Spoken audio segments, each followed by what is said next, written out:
I have a question for you. Are you winging it with your sales calls? And by winging it, I mean, are you jumping on sales calls and going with the flow with each one? And if you are, how is that going for you?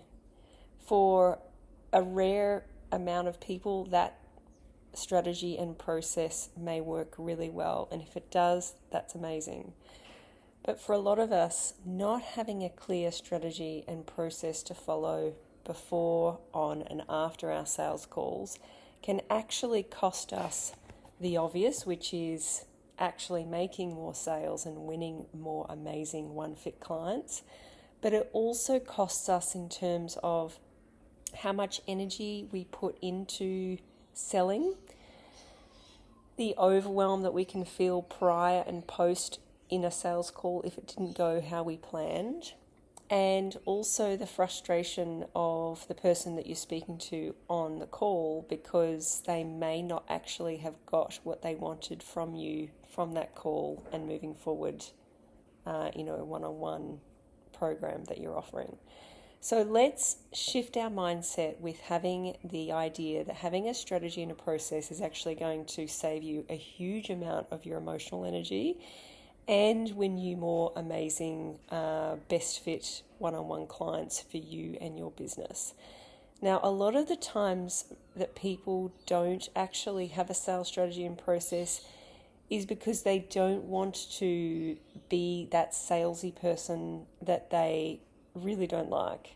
We've all had bad sales experiences as customers where we've been sold to from someone who is manipulative, salesy, talking at us, and it leaves us with a feeling of frustration and disgust, really. So when we're in our own business and we're great at what we do in terms of the service that we provide our clients and prospective clients, we don't want to be that salesy person. So we jump on calls and say, hi, how can I help you today? Or, what is it that you might need from me? And there's no sales strategy or process.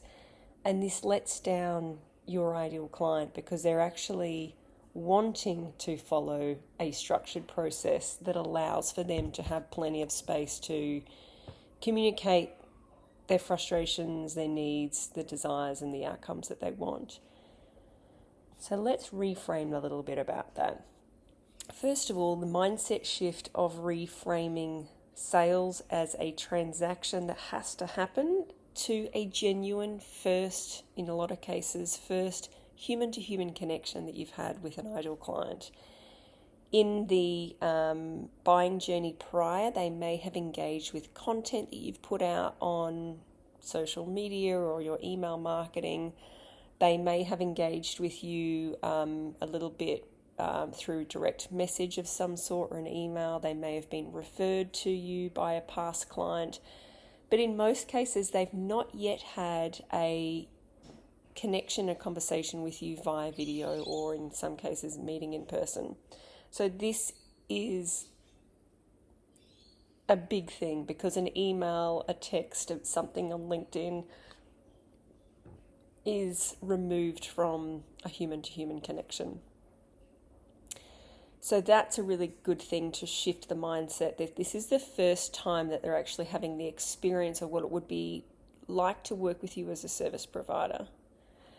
And the second is having a clear strategy and process to follow. Coming back to what I said before, saves you so much energy and time. You have got, you can wipe it off your mental clutter of what do I say, what do I do, when should I do the offer, when do I, is putting the pricing there weird, like how do I close it? There's so many open loops that you can have in your mind about the sales process that once you've actually got a sales strategy and process sorted for you and your business and what works really well for your personality, you can close all those loops that take so much energy.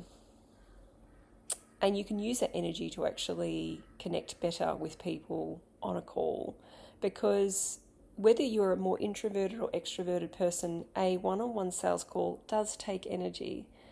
And it can actually be a really lovely exchange of energy between two people, but it can also be draining. And if you have a clear sales strategy and process in place, you'll know what to do and say before, on, and after a call, and that helps alleviate so much of the frustration and energy that goes into wondering how to do it. And it results in much better first initial interactions with prospective clients, who are then more likely to want to work with you because you've been clear about your process. You know how to follow them on from the conversation to working with you. It's really clearly outlined in a non-sleazy, salesy way. It's done in a integrity-led way that makes both you and that prospective ideal client want to say yes to working with each other.